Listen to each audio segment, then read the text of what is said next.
Assalamu Walaikum. Hello friends, how are you? Welcome back to our new video.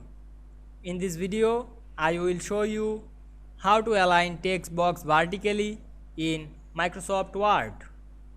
Let's get started. At first we have to open a Word document and take some text box. Now we can see here this text box are not furnished or not alignment.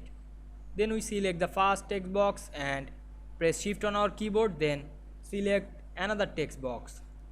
Now we can see here we select the multiple text box and we go to the format menu. Then we can see here menu option, we find and select the align option. Then align middle or align center or align left or align right. Now we can see here we align text box vertically very easily. I hope you enjoyed the video. Please like, comment, share and subscribe my YouTube channel. Thanks for watching.